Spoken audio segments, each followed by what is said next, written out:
From water to sports drinks, beverage companies are adding ingredients promising to do more than quench your thirst. As Ian Lee reports, we're seeing the same idea being served up behind the bar. That water bottle you're chugging, it's actually one of the worst ways to hydrate your body. I know that sounds insane, but there's a drink sitting in your fridge right now that hydrates you 50% better, and another healthy one that's secretly draining you dry. Coffee. The drink that gets you out of bed and convinces you that mornings aren't a punishment. But here's the thing nobody told you. That warm mug of motivation? It's secretly working against your hydration. Caffeine blocks a hormone called vasopressin. This hormone tells your kidneys to hold on to water. Block it, and suddenly you're sprinting to the bathroom 40% more often within 2 hours of drinking. Now, before you panic and toss your coffee maker out the window, there's a catch. The diuretic effect really kicks in around 300 milligrams of caffeine. That's roughly 3 cups. So your single morning cup? Probably fine. And your body adapts. Daily coffee drinkers experience way less dehydration than someone who drinks coffee once a month. Your kidneys basically learn to deal with your caffeine habit. The sneaky part?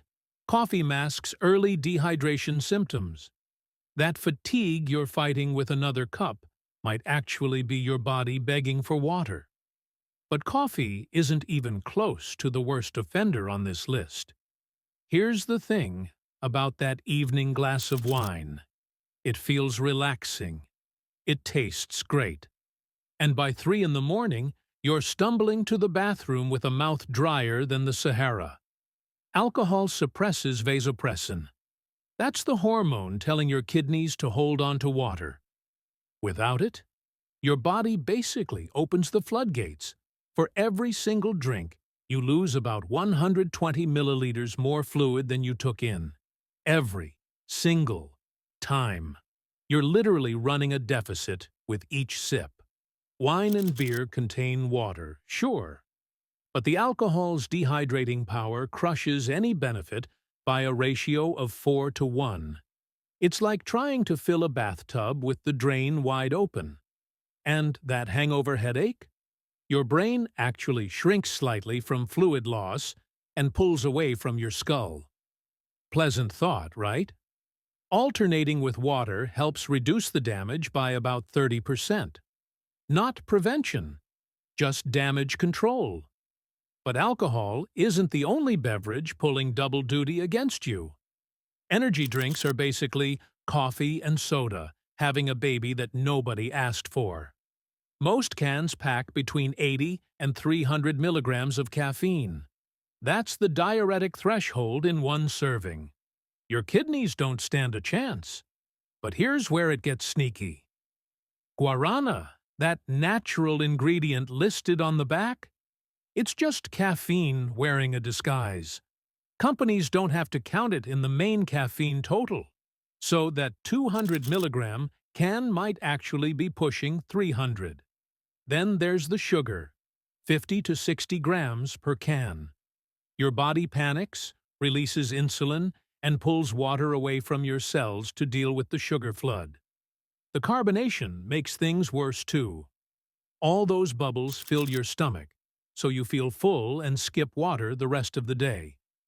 Emergency room visits from energy drinks have doubled for adults over 40 in the past decade. Dehydration plays a starring role. Sugar-free versions? Marginally better. But now that caffeine effect hits even harder without sugar slowing absorption. Speaking of sugar bombs hiding in plain sight, here's the thing about regular soda. That refreshing fizz? It's hiding 39 grams of sugar in a single can. Your body sees that sugar tsunami coming and panics. It yanks water from your cells just to dilute the mess. So you're drinking liquid, but your cells are getting drier. And dark sodas like cola?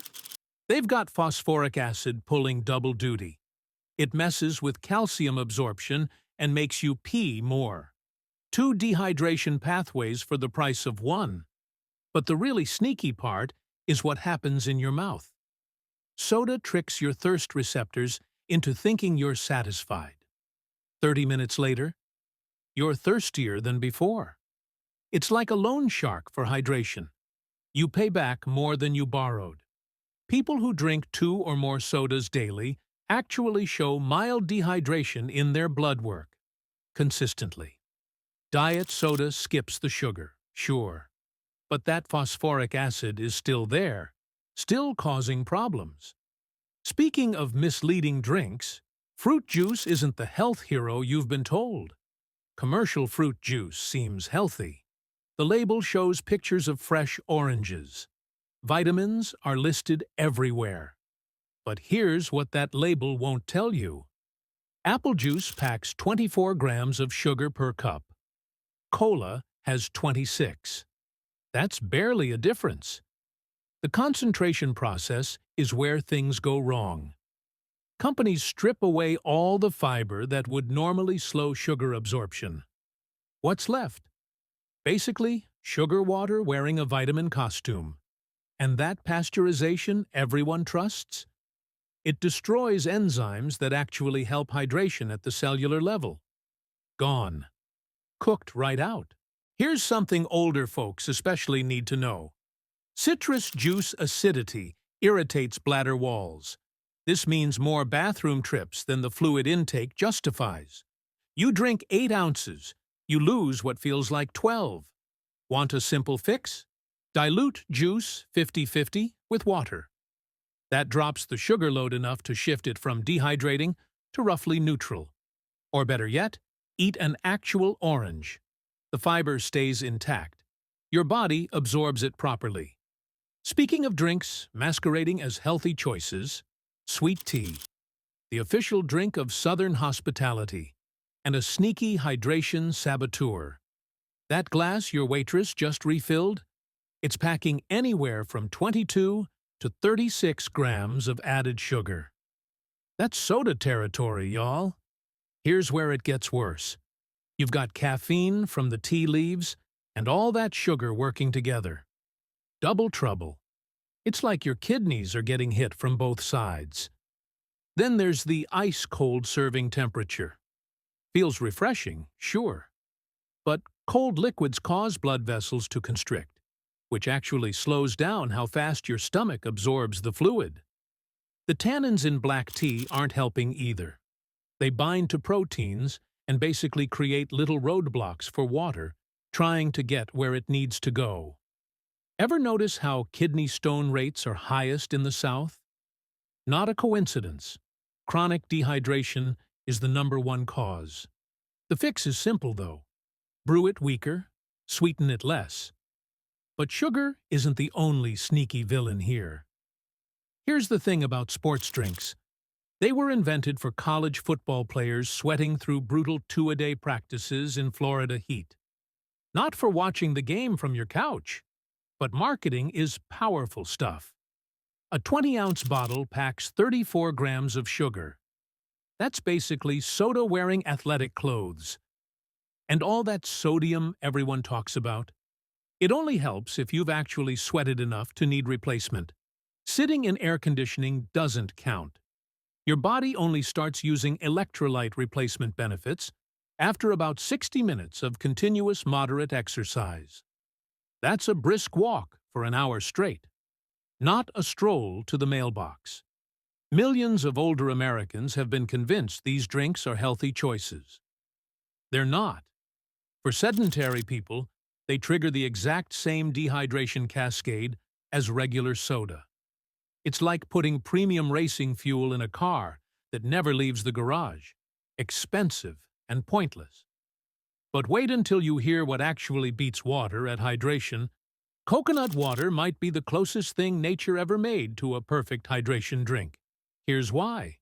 The potassium, sodium, and magnesium ratios in coconut water almost perfectly match human blood plasma. Your body doesn't have to work to process it. Absorption happens almost instantly. 1 cup delivers around 600 milligrams of potassium. That's more than a banana. And potassium is what helps your cells actually hold onto water instead of letting it slip away. The sugar content? Only about 6 grams per cup. Natural sugars. No insulin spike. No hydration sabotage. And the weirdest part? Coconut water has actually been used as emergency IV fluid in remote locations when nothing else was available. Doctors literally put it directly into people's veins. That's how compatible it is with your body. It hydrates roughly 15% faster than plain water because the electrolytes create a gradient that pulls water into your cells. But coconut water isn't the only surprising hydration hero. Milk might actually beat it. Here's the thing nobody expected. Milk beats water at hydration. I know. It sounds like something the dairy industry made up. But the science is solid. Fat, protein, and lactose slow down stomach emptying.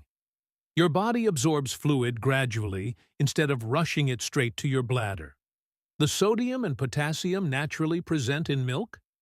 They help your cells actually hold on to that water. A Scottish study found something wild. People stayed hydrated 40% longer after drinking milk compared to water. 40%? That's not a rounding error. And here's where it gets interesting. Skim milk actually works slightly better than whole milk.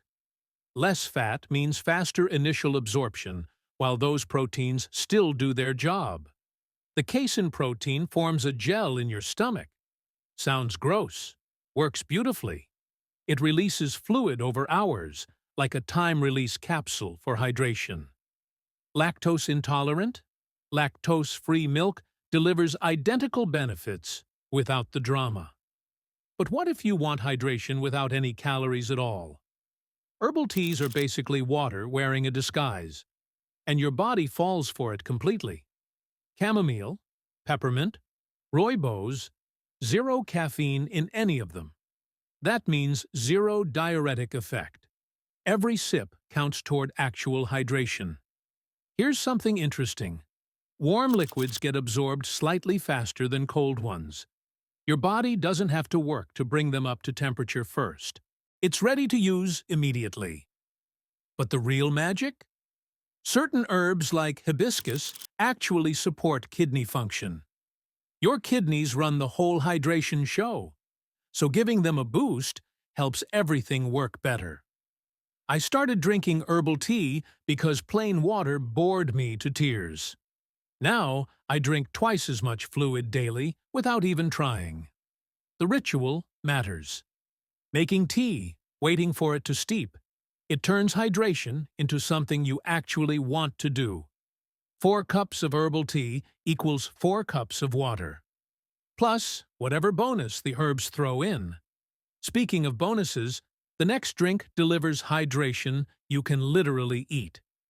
Watermelon might be 92% water, but calling it just water with seeds misses the point entirely.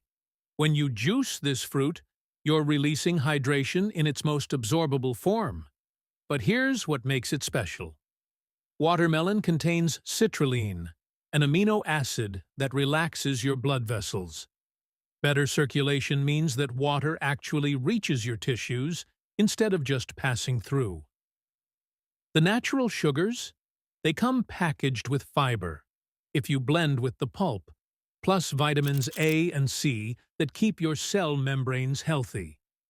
Healthy membranes hold water better. Simple as that. And that red color isn't just pretty.